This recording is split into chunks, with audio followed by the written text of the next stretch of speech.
Why is emotional intelligence important for leadership? Well, the results are in. It's pretty clear. The more emotionally intelligent you are, the better leader you are. And what does that mean? More emotional intelligence means better decisions. It means a more collaborative workspace. It means more motivated work colleagues. It means less turnover. All of that is magic, of course, and music to the ears of organizations. Today, we're going to explore through a really interesting exercise, and I want to show you how emotional intelligence is important for leadership.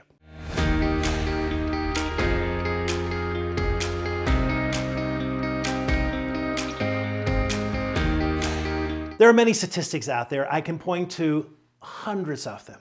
They're all pointing to the same thing: high emotional intelligence, better leadership. But today I want to take you through a three-part exercise that will do what those statistics cannot do. And that is prove to you what happens when you deal with emotionally intelligent leaders, and also what happens when you deal with leaders who are not emotionally intelligent. During some of the trainings that I run on emotional intelligence, there's an exercise that I like to offer during the beginning of the day, which really brings home this point. Why is emotional intelligence so important for leadership? So it begins with this question. I want you to think of the best leader that you ever worked for. And I want you to think of some of the best qualities that they displayed. So do that at home now.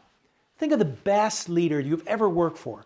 What were some of those qualities? And then when you've done that, I want you to go to the other side. Think of the worst leader that you have ever worked for. And what were some of the qualities that that leader had? Now, I've done this exercise for quite a few years, and today I want to share with you some of the answers that both of those questions have evoked in the people that have come to the training. So the first question, what are some of the qualities for the best leader? Things that I've heard are someone with integrity, someone who was supportive, someone who gave credit, someone who was appreciative, someone who listens, someone who's compassionate, someone who is flexible, someone who challenges me to grow, someone who cares about my development. What answers did you come up with?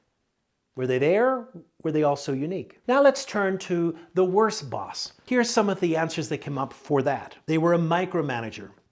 They were someone who was self-serving. There was someone who was a pure communicator, unavailable, very judgmental, clueless, self-centered, inflexible, negative, unapproachable, secretive, controlling, temperamental, irresponsible, opinionated, demanding, untrustworthy, indecisive, risk-averse, blaming, dishonest, and of course, demeaning. Now, I want you to take that and move to the next question. This question is, it's Monday morning.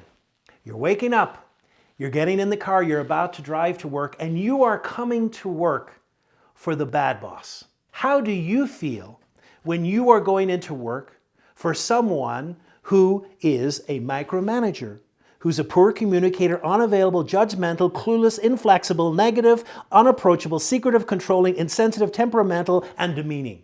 How do you feel? And then put the other hat on. It's Monday morning, you're getting up, you're driving in your car, and now you're going to the boss who displays the following qualities.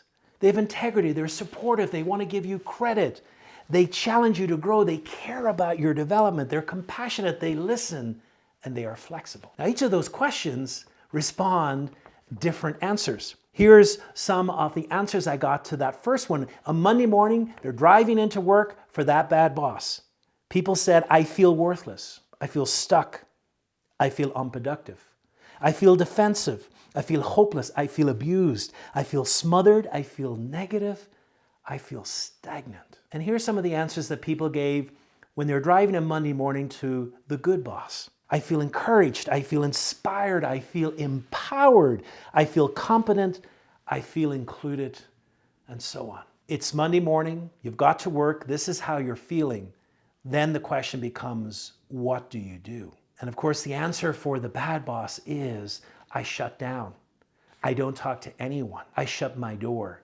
I try and avoid the boss at all costs. And then for the good boss, it is I feel enthused. I feel that I want to give of myself. I feel like I want to run the extra mile. I feel that I'll do anything to help the team succeed. You know, I can give you all the statistics you want on emotional intelligence, but really that's the only statistic you need. Emotionally intelligent leaders have the ability to create a tone in the workplace that when workers wake up any morning of the week, they go to a workplace where they feel valued and they feel they can make progress. And because of that, things get done. Better decisions are made. There is less turnover and greater satisfaction. That's why emotional intelligence is the key to great leadership. You know, the great thing about emotional intelligence is that it's not fixed, it can expand. So no matter where you are in the emotional intelligence spectrum, you can begin today and increase that emotional intelligence to create the workspace that you've always wanted as a leader. And if you're interested in that, I want you to watch the next video, which talks about how to positively influence the workplace through emotional intelligence.